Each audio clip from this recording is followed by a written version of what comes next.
This podcast is brought to you by Kiwi Design, the leader in MetaQuest and VR accessories. And now you can deck out your device while supporting the podcast. The MetaQuest 2 is a great headset, but do you ever feel things could be a bit more comfortable?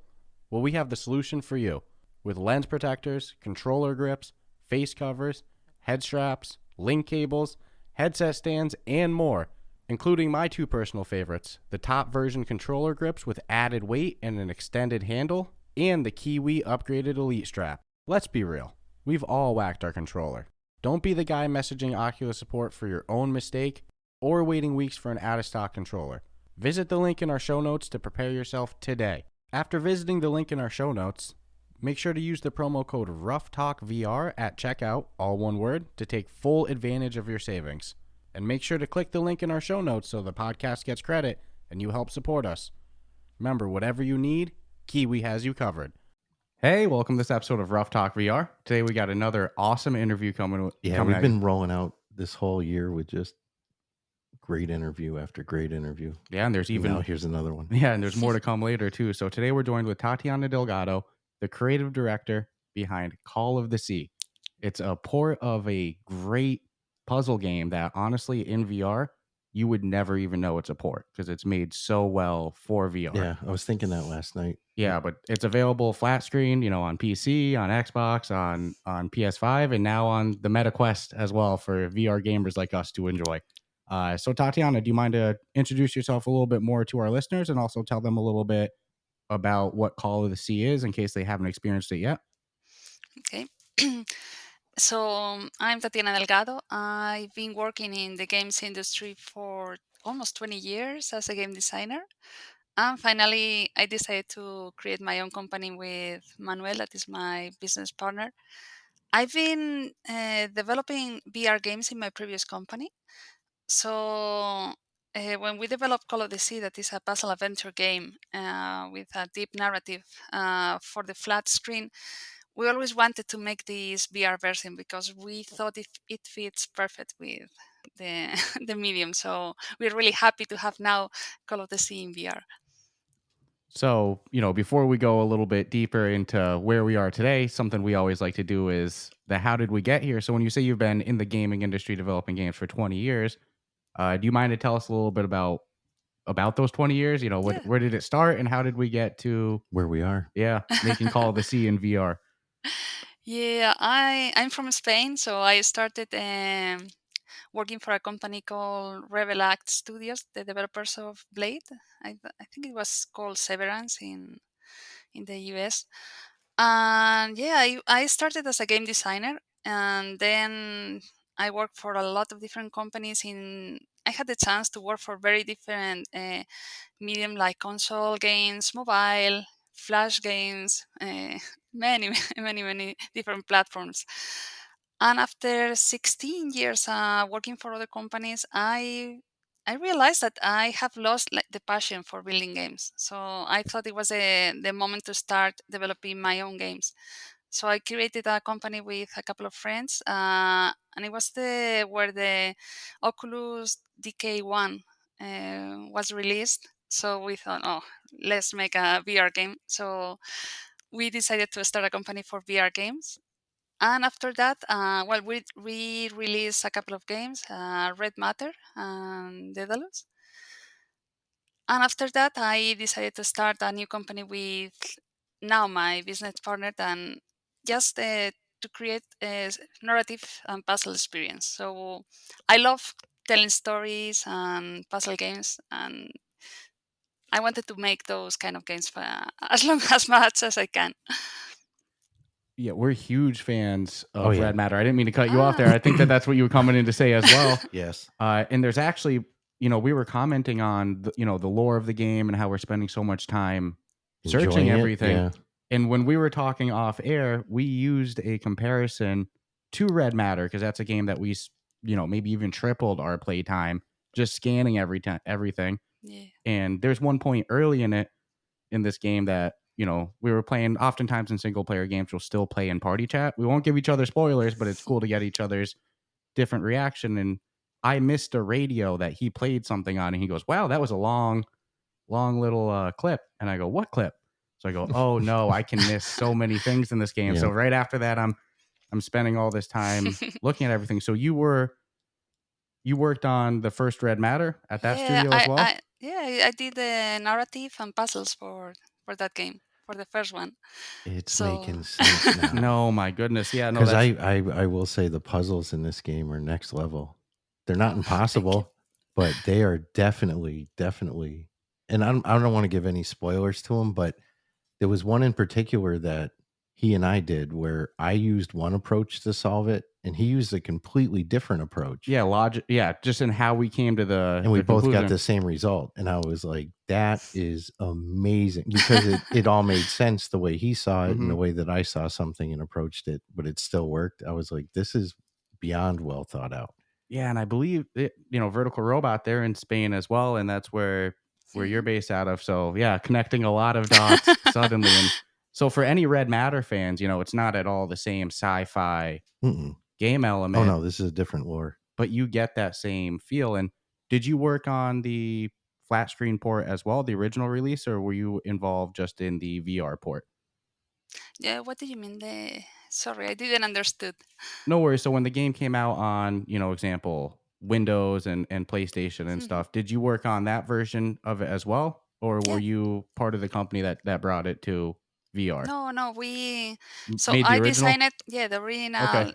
It was the first game of our new company. So Wow. So yeah. was the intention always to bring it to VR, but hey, let's get it flat screen first? No, honestly, we did, at the moment we started a new company, we didn't know how easy it was going to get funding for a VR game. So we decided to bet for it was a perfect timing for the release of the next gen consoles, PS5 and Xbox Series X. So we wanted to launch a title with those consoles. But I love VR, so that there was always that possibility, but the game wasn't designed for VR, so it has been a challenge doing so. Well, that's where that Red Matter experience comes in because you would never get that No, impression playing this game. that's one of the things even standing in some of the areas and I look around and I'm like, this is fantastic. It's Yeah, if I didn't look up and know that it was already released flat screen prior, I would have yeah, been no, I fully wouldn't have convinced that this was a game for VR designed. only. Yeah. Yeah. Wow. And, for our listeners who haven't experienced this game or, haven't heard of it, this game was very well received on flat screen, Hmm. won some great awards, got very good ratings quite universally from gaming media. And was this kind of your story, your pet project from the ground up? It started like a idea I had, but very soon we work as a team, so the game belongs to everyone in the studio. So I think it can start. Anyone can put that seed of the idea, and then everybody contributes to it. But I guess that the DNA of it is what we all of us love is, and you already mentioned that is we love to put a lot of details and there is a lot of story that perhaps no one is going to find out, but we know it's there. So if you start scratching the story, you will find more and more and more. So Yeah, we yeah. were saying there's no speed runs through this at all. You need to take your time Mhm. Yeah. If legitimately because if you miss one thing, it might have an effect on your ability to solve something. Mhm, or it might not go into your notepad and you're just missing reference detail just for your own personal lore too. It's like Yeah. this game is And the lore of the game is it's huge. mhm. Whose conception? I mean, we can give the whole team the credit, but at the end of the day, whose main concept of the lore was it? Uh, we had when we started the game, we knew it was going to happen in an island. So we had a rough idea of how long the game should be, and then we started dividing the island in different areas according to the story. And it was the design team. We gathered together like I think it was 3 or 4 days, just with post-its on the wall and trying to find out how many different levels and where the things were going to happen, trying to define a bit more the story. So yeah, as I can say, it was not one person, just the design team all together trying to define how the game was going to be. Yeah, I think the reason that we bring it up is because the story is so well written. You all Yeah, deserve it's a not lot of. it's not something you want to skip over. There's some Mhm. stories I'll admit it just, I'll skip them if I need to because it's not that important to the game. Where this story to me is Oh. definitely a part of the game. Yeah, we were commenting it right away again to go back to the I'm red trying to be matter. gentle because I don't want to ruin anything that might come out later on versus the initial start. But Yeah, no, it's one of those examples that the gameplay is great, the progressive aesthetics are story, great, yeah. but Oh, the thank you. story keeps you coming. You're like, I need to keep playing because I need to find out what happens What next. happened? Yeah. So first, for the flat screen version, how long did this game take to, get the DNA for, get the story post-it notes on the wall and then get it released? What was that time frame? We had pre-production, I think, of 3 to 4 months, where we defined everything. Like, we knew how the game was going to be. We know where the puzzles were going to be, the more or less the story, and then totally it was 1.5 years of development. That's awesome. And, the game came out on the Meta Quest on April 13th. It's got a 4.4 overall already. I think the game's going to only go up from there. Mhm. People tend to like these, single player puzzle, well written narratives. But how about the VR version? How long did it take to go from flat screen Yeah. to VR? Well, especially for the Quest. Yeah. Yeah, it was a smaller team, but it took the same time, 1.5 years. So because we as I said before, the game wasn't designed for VR, so we had to redo everything, movement, uh, all the grabbing mechanics, all the puzzles. So the only thing that remains is the story and the puzzle design, but everything of course the optimization, because as I said, it was a game designed for next gen consoles, and now it has to fit into a mobile device. So yeah, it took a long time. Well, you did a great job with the artwork and the optimizing because it's something we were commenting while we were playing is the aesthetics of the game, the sound score, but the visuals. It's not Yeah, and I haven't had any like performance issues at all. no, which Oh, is thank we you. talk about this a lot for puzzle games. You're not allowed to. Yeah, it's like Yeah. the one genre. You have a shooter or a fighting game. You can have a bug. It's haha. In some cases, like it's like Skyrim, it's funny when there's a bug, but in a puzzle game, It's critical. the game doesn't Yeah. function with if there's a bug. So it's like you guys Yeah. are held to the highest standard in that regard. And yeah, no, but hats off to the graphical team in this Yeah, game because they did a fantastic job. Yeah, amazing. yeah, for Quest 2, Well, this is and Hmm. we want to add the sound score to that. hmm You were even commenting the other day. Your wife, hmm I love the sounds in this game. hmm I love the sound. Hmm. well, that's part of the aesthetics. That's Hmm. something we take into consideration in our rating when we go over aesthetics To give because it a review. Yeah. as good as the graphics are, the sound score of a game sets the mood. So Hmm. you mentioned it was a smaller team that worked on the VR version, but what how big was the team for VR? We were mm, eight. So the original Call of the Sea was 12 people, and for the VR version, eight.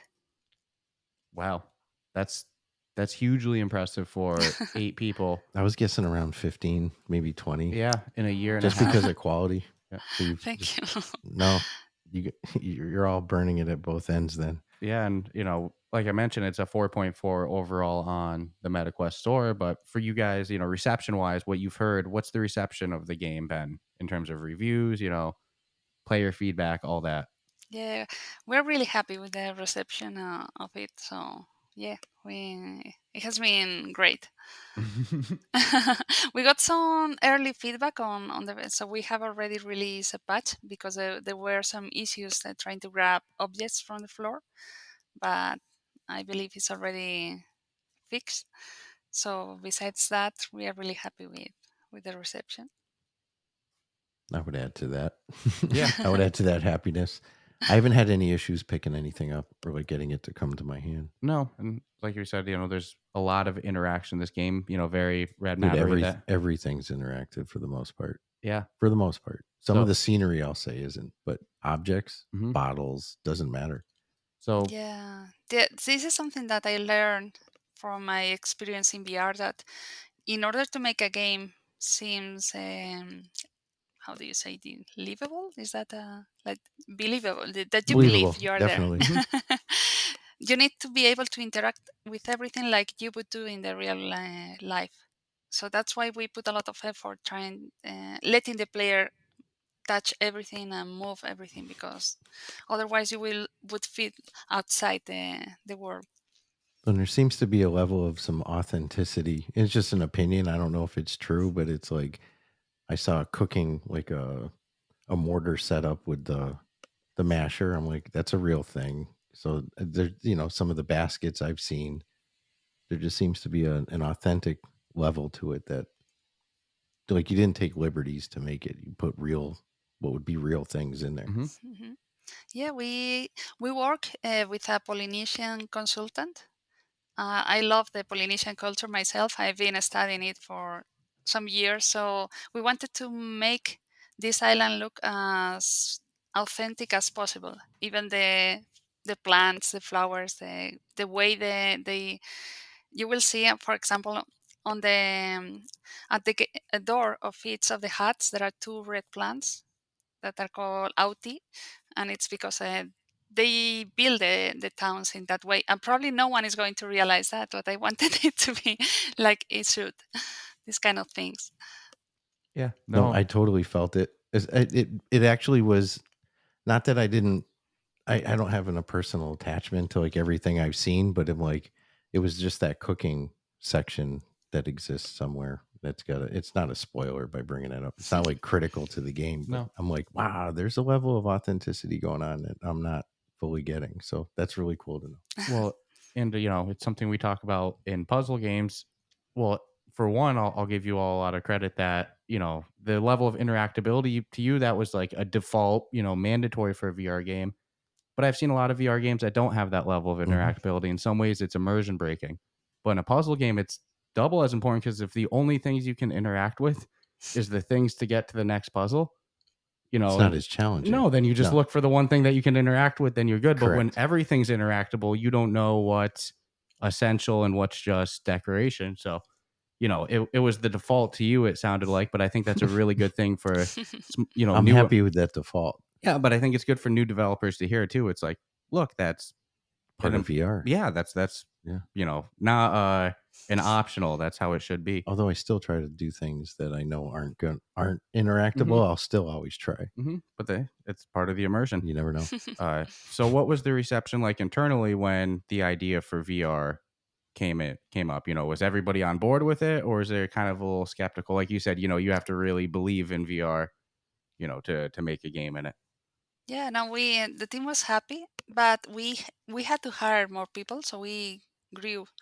Most of the team of the VR part was new people that we brought to the team, and they were really happy because they were fans of the original Call of the Sea, so they were really happy to bring that game to VR. See, because of the VR version, I actually want to get the flat Hmm. screen version because I didn't play the Xbox port of it, Mm. and I'm kind of glad I didn't Well, again, it feels made for for VR VR. as Yeah, somebody going into it. but I do It's want to play the flat screen version yeah. So just to see. what would we mentioned, you can really extend your playtime scanning things, or not scanning, picking up and taking in all the lore. Dude, I pick up a picture in this game. I'm looking at that picture. But what would you say is the total playthrough time for a new player in this game? Mm. I think it might be 5 to 6 hours, Yeah. something around that. But again, it is a tough thing to put a number on, because Yeah. you get somebody like me and him, and Well, we'll spend. if it's an average of 5 to 6, that means hey, some people might do it a little faster, but there's some Hmm. people like us who are probably going to spend more like 7 Mhm. or 8 at the end of the day. So And I'll be honest, we haven't done a review of this game for our listeners yet. We haven't mentioned it in the interview. Maybe I'm like not the brightest, but some of these puzzles are hard. yeah, I'd put them at an 8 out of 10. Yeah, I was not expecting it, and I mean, even some of the first couple, it's like they like you get the impression very quickly that, oh no, this isn't going to be an easy one, but you have that little hint option in the pause menu, which I haven't never used it. use. I Haven't never used use. it. I don't want to use it. Yeah, but it's great that it's built in for a player to not have to take off their headset. Who wants that hint? They don't have to take off their headset and go find a video or just give tutorial up. or give up. Yeah, Yeah. no, it's like, all right, if you're completely done, click the hint, and there's probably going to be I don't know what happens if you click it. it gives I did it in the not the tutorial area, but kind of like the first stage, and that was the only time I've clicked it just to see what happened there, and it was a pretty clear hint. Okay. I'm guessing that's how it I stays saw- the whole way through. I see hint. I'm just avoiding it. Yeah, it was a little bit more than a hint. It was like This is it. Yeah, but Okay. it's good for if you're stuck. No. I can't just. I'm not arguing with that. So was that something that was an internal decision? That you were going to have a hint feature from day one, or is that something that came from player feedback as the game was released or in development? It was something we wanted to have from day one because it's something we don't have yet on the flat screen game. A lot of people ask for that, but we didn't have time to develop. So now it was the moment. Okay, let's do that. And as you said, for VR is more important because if you want to look for a clue, you need to remove the headset and look in YouTube, and it breaks the flow of the game. So we wanted it to be integrated. And yes, something that you need to look for because we didn't want the game to give you the hint automatically or something like that. So yeah. Yeah, like a guided trail or something like that if you don't want it. But for the person that is stuck, they have an option. They can just go on the pause menu, and this is a game that gives you the local motion options in the sense that you have the smooth turn, you have the snap turn, you have the different movement options. So I'm a smooth guy. yeah, Always smooth for turning and walking. That's Yeah. always my mentality. But it's always good to have the options. So kind of going into that of designing the local motion, what were some of the challenges besides getting it optimized on the Quest 2, which is its own discussion? But what were some of the challenges just porting to VR in general? I guess on the technical side, everything regarding optimization and the implementation of the VR options. So as we already discussed, the optimization was a lot of work. We had to redo all the assets, all the visuals, and so they could fit in the game. Also, all the landscapes were created having in mind the consoles. So you have like this huge. You can look and see a big panorama of a beautiful island, and this is really bad for optimization. So we had to invest a lot of in different techniques to make this run properly. And yeah, I think it's fantastic the results.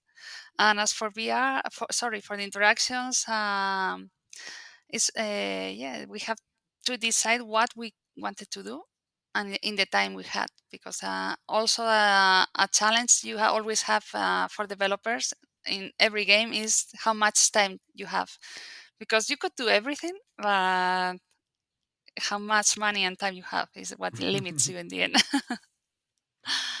And based off of the reception, and we don't need to go into sales or anything like that, but do you think it's VR something that Out of the Blue Games is going to stick with, That's what I was hoping to hear. or do you think it's wait and see?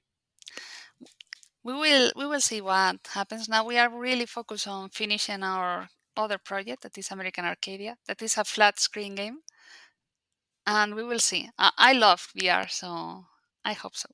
Yeah. But we will see. Well, it's good. Well, I'm hoping this isn't the last that we're going to see. I mean, if you're going to do it so good, then you got to do it again. It's not one of those. Well, that was a learning experience. Wasn't like a Grid Legends, bare minimum port. This No. This was like, I mean, dude, the puzzle with the interactiveness of them come on. Mm-hmm. I have a puzzle related question though. Nothing to exactly how to solve them or anything. But when you come up with the idea for a puzzle, you're probably the perfect person to ask this to. Do you think of it backwards, like the solution first, then to get to the start of the puzzle, or do you think of the puzzle as starting first and then ending with a result in the creation of it? I'm curious because a lot of the mechanics of puzzles have a reaction. So it's like, how do you even design this thing? Correct. Yeah, I think it depends of the kind of puzzle, but I guess you start with what kind of puzzle you want. Is going to be logic related or exploration, like you need to look for information and then put it together, and that gives you the clue. Or, but I think I usually start from this what kind of puzzle, then start moving pieces in my head, and then look for the solution to that. So if it makes sense, but it depends of the puzzle. And so for a player who hops in this game and, maybe doesn't want to use the hint feature, but struggling a little bit or something like that, do you have any tips for new players getting this game? Yeah, that we have designed this game with the inspiration of games like Myst or Riven. So what you might find is that you find a puzzle and you don't understand. So no worries, just leave it there and explore the rest of the level, and it will slowly making sense, and then you will have the aha moment and go back and solve the puzzles. That's the way to explore Call of the Sea. I think that's great advice. Yeah, Because to that's be honest genius. with you, that's at the point. There's points where I'd say at the beginning it's pretty self-explanatory per se, Mm-hmm. but then exactly that happens a little bit down the road where you're going to see something, you might interact with it, whatever, and it's going to make no sense at all. You'll be like, "Well, I can't solve this freaking thing." And then you're just going to, and it's not like a small area to explore. You're going to explore that section and then you're going to run across something and be like, well, that's unique. And then pay it no mind and then see something else and then start doing the math in your head. It just starts clicking. Mm-hmm. And then even as we were playing, it's like, I was like, no, I know I got this. And I'm counting out loud in my head. I'm like, all right, number 2 is this. Number 3 is this. No, that's freaking sweet. Yeah. This is probably a tough question to answer off the top of your head, but do you have a rough idea of how many total puzzles are even in this game? Because like you said, it's not just one puzzle in front of you that you need to go to. There's quite a bit of Sections puzzles of it that and put it all together. Yeah. A ver, 1, 2, 3. I don't know. I would say 15 puzzles or more. I think we have like 2 or 3 per level, but yeah, that's fair. That's fair to something like say. that. And man, I keep And saying again, it. not gimme puzzles. No, I struggle. I struggle with them pretty Mhm. quickly too. It's I've had to turn it off once. yeah. Sometimes you have to do Just that because you with. just got to take a mental break. But Mm. as you're not playing it, it kind of clicks. Like, I got to try this as soon as I go in. And then usually 9 times out of 10, you go in and you try what you were just thinking of and it works. So, Yeah, but I've always been like that with any puzzle, whether it's VR, a video real life, game in yeah. general, a puzzle in front of me, a logic based puzzle. Real life, sometimes you have to just take a step away and go, all right, let me sleep on this. This and was then, the first game, though, that I've ever seen a puzzle that could be solved both ways like that. oh, Typically, all puzzles I've seen, it's one solution. You came to it a completely different well, it was method still the than same I used. solution though. Yes, the But solution was the it's same, but to get there was it couldn't have been more opposite. yeah, yeah. We'll tell you which one it is off Okay. air. Yeah, We don't. I'd love to ruin it for everyone, but I don't want to because I've never seen anything be so deliberately done in a puzzle game. Yeah, Usually, to me, it's very, the puzzle, and it's more one directional. Where this was legitimately 2 directions. yeah, we keep giving props to all of you, but again, yeah, these are very, very well designed puzzles. So for your next game, you kind of referenced it. What's that about? Is that also a puzzle game, or is that going a different genre? It's also a puzzle game, but it's a bit different. It's inspiring the Truman Show. So you will play with 2 characters. One is trapped inside a TV show and he doesn't know it. So he's going to escape from the show and is helped by a woman that's working for the show. So you play with both characters, one inside the show and one outside, helping him. So Even if it's not on VR, I can live. I'm gonna have to get that. Yeah, well, I'm hoping it follows the same route of what year did the flat screen version for this come out? we still don't have a date, but very soon we hope. No. Oh, for Ah, Call of the sorry. Sea. Sorry about that. No, I should have been No. more clear. What did you? I didn't understood the question then. When was the original release for Call of the Sea? on like December 2020. okay. So hopefully 3 years after the release of your next one, hopefully we can get a nice VR version of that one as well. Oh, and then by then, the bigger 3 years down the road, the processing power of the Quest lines will be much better. And you mentioned a reference for this next one being a little Truman Showy with, trapped in the reality TV show. Were there story inspirations for Call of the Sea as well? Or is it original idea from the ground up? It's inspired in the works of H.P. Lovecraft. So it is specifically based on one story. I don't want to mention it because it can be a spoiler too. But the people who have read that story will notice it from the start. So it's not super secret. It's okay to know that. Oh, that's awesome. I like those little influence references. Like for somebody who's a big fan of that series or that author or series, they're gonna start to catch the references right away. But for somebody who goes in blind, it's still a unique story that they're going to enjoy. I know. You said you were not going to see the next one in VR, but to keep going back to it, I'm definitely really hoping we do. I know it's your passion. I referenced it before. If you're going to put something out in VR and you're going to pull it off at that level, you owe it to everybody to continue in VR. That'd be my pitch. If I was pitching it, it'd be like, because not everybody has that place in it. I mean, we've seen really high-end studios produce product that just didn't perform. But we've also seen indie studios produce stuff that's just amazing. So if it's good, it should continue. It's like, this is yeah. And with 8 people working on the VR version, how many people worked on the flat screen version? 12. 12. Okay. Yep. Okay. You had referenced it before. Yep. Okay. I take a lot of notes when people are talking, because they're important things. But the studio size for this one, it still kind of amazes me that only 8 people worked on the VR port for it. And being the creative director, are you going nitty gritty into the game design yourself, or do you oversee it? Do you have a specialty working on the graphical design? What's your role in the production as the creative designer?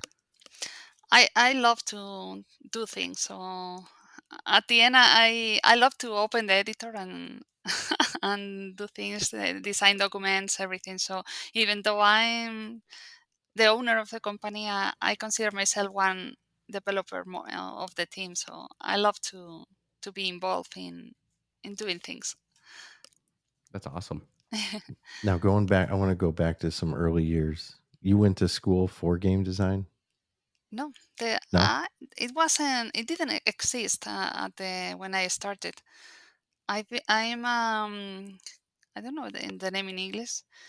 Telecommunications engineer. Yep. So that is the perfect name for it in English.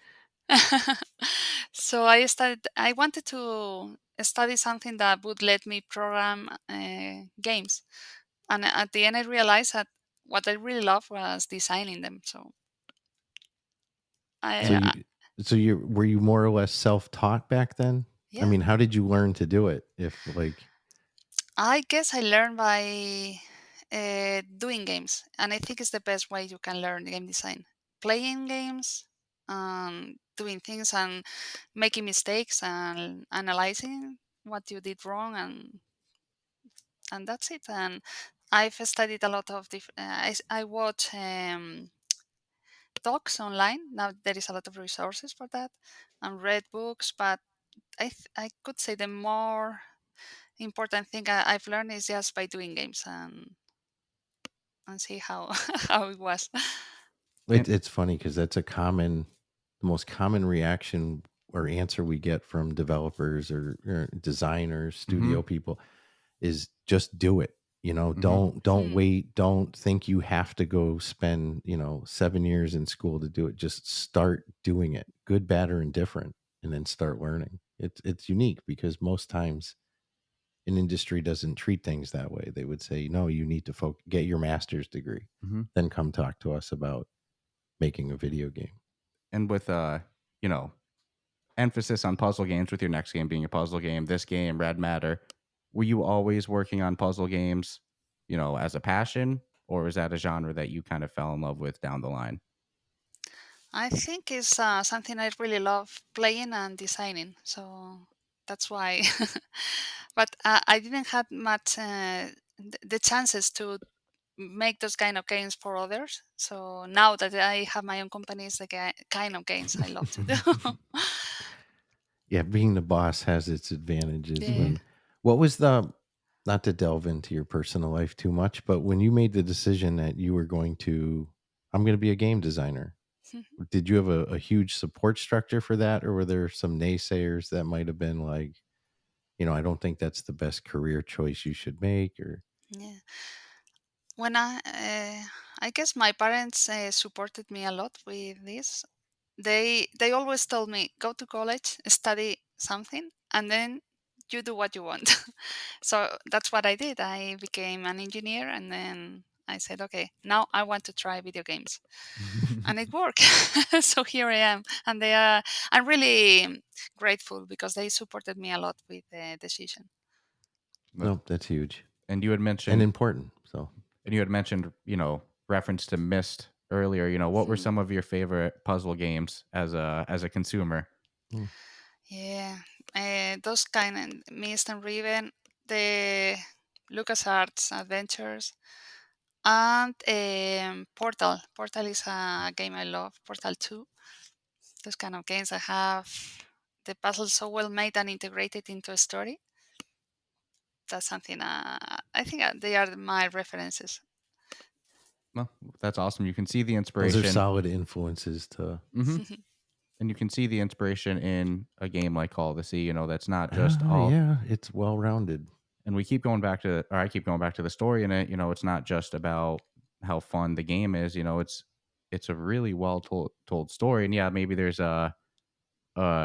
influenced by some H.P. Lovecraft, but again, it's just very well told. And I wasn't prepared for it, to no, be honest with you. When it Mhm. first loaded in, and I was like, okay, I'm gonna figure out puzzles. I didn't hmm think there would be that much of a backstory to like why I'm doing what I'm doing or what I need to continue to learn. But there was a point, I don't know, maybe like 25, 30 minutes in, where now I'm like, I want to know more of this story. I'll play hmm it just to know the story now, hmm regardless.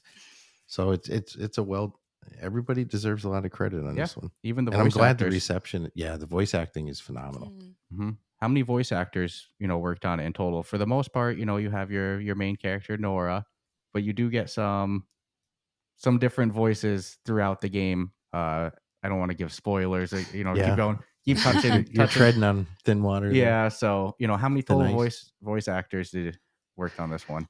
I think they were six. I don't remember. We have like two teams. One in the US that is the main character Nora is voiced by Cissy Jones. She is the actress of Firewatch. If you know that game, so she's really good, really talented, and she makes such a fantastic performance that you believe Nora is there. She is alive. And then we have Harry, that is Nora's husband, is played by Yuri Lowenthal. He's a Spider-Man. They are top level actors, so that's why we believe sound and voices are really important for a game, and even more for a VR game because it what adds to the world being immersive. So we wanted to invest as much as possible in that. Firewatch that's the one where the woman speaks to you on the radio and you have to Yes. go to different. Yes, I have that for the Xbox. I know I didn't make the connection. It's the same Hmm. lady. I feel so stupid, but she does an amazing job on Yeah. Firewatch. I'll give her credit for that. More important than just the voice acting, though, is the leveling samples. When you're hearing them, I've seen examples where it'll start and it'll be significantly louder than it technically should be. So there's a good balance. Yeah, I very very well balanced, both with the background music and mhm, the level of the game. But a great shout out to optimization and accessibility that not every game gives. I know it sounds silly, but mhm. there's audio sliders in it. You can adjust your in-game music, your in-game sounds, the voice sounds. And again, it's another one of those seems obvious, but I see I see developers miss it, and I think those type of accessibility things are huge. I'm still getting over the Firewatch lady. Yeah. I made note of that. I'm probably going to play that tonight a little. Yeah, no. Just out of respect. Good voice acting, good storytelling in this. I have some questions about the story that unfortunately would be Spoilers? a spoiler. Yeah. But to anybody listening who hasn't played this game, who likes those single player narrative experiences, this is Yeah, if you want a Oof. legit, I'd say hard, I'd put it in a hard cat, not impossible, but hard puzzles with a really detailed, well thought out, well directed storyline, and this is the game for you to play. Yeah, absolutely. If that's your thing. But don't go into it thinking like it's just some adventure game where you're gonna whiz through and not have to use your brain. No, you're out of your mind. You're gonna grow an attachment to Norah. You're gonna want to find out the next step in the adventure. So that, and you're gonna struggle. Yeah, you will struggle. No, so you all did an awesome job. And before we go, the name Out of the Blue, how did that come? Because usually, names are picked for a reason. There's a background to it. There's a story behind it. What's the story behind that? Well, it's a fun story because it connects to Red Matter, actually. I was reading Reddit comments for Red Matter, and someone said, "What is this game? It came out of the blue."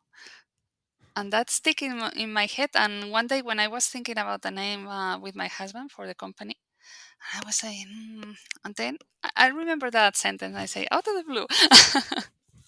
And I think it fits because we are no one, and here we are with this game. So no, it's funny. Before hearing the story, I was focused on like, oh, maybe it has something to do with like the ocean or an island, or you're just sailing out of the blue. But now hearing that, it makes total sense. And because you came out of the blue in the VR scene, and you left an imprint. I mean, we're fans, and whether you do it or not, or the studio does it or not, we'd love to see another product come for you. But I'm already sold on your flat screen games if you continue to do those. So I would expect nothing but a good time and quality. And I can't say it enough. We felt the Red Matter connection in terms of gameplay and lore and everything like that. The essential of searching everything and interacting with everything. So for any Red Matter fan, it's, again, obviously not a sci-fi game. There's some realism, like you said, in the objects and stuff like that. I think any Red Matter fan is going to get a really good enjoyment out of this game. So if you enjoyed Red Matter, I'll give it my seal of approval, because I had those vibes in it. I give it my seal of approval just based on the puzzles. Yeah, because I like puzzle games, even if it's an escape room. It's like fine, and that's only one. That's legit one room. So the fact I'm getting extra on top of that, it has my vote for just the puzzle difficulty and the level of thinking involved in solving them. Yeah. So Tatiana, thank you for taking the time to join us. Our listeners know we record on the weekend, so to take some time on a Sunday is all the way huge. on the other side of the world. Yeah, different continent. So that's awesome. So thanks for joining us, and I can't say enough. I'm so excited for this next game, but I'll be chipping away at Call of the Sea in the meantime. And for our listeners who enjoy puzzle games, jump on it. Yeah, you got another good one here. Flat screen or VR. Yeah, if you haven't played it. But I'll say I know you're saying that you're going to it flat screen. I feel it's so made for VR. It is, but I wanna play it on flat screen just to know. Yeah. Hopefully it's not the end of, like you said, hopefully it's not the end of VR for you guys. And thanks again for joining us, Tatiana. Thank you so much for having me. Awesome.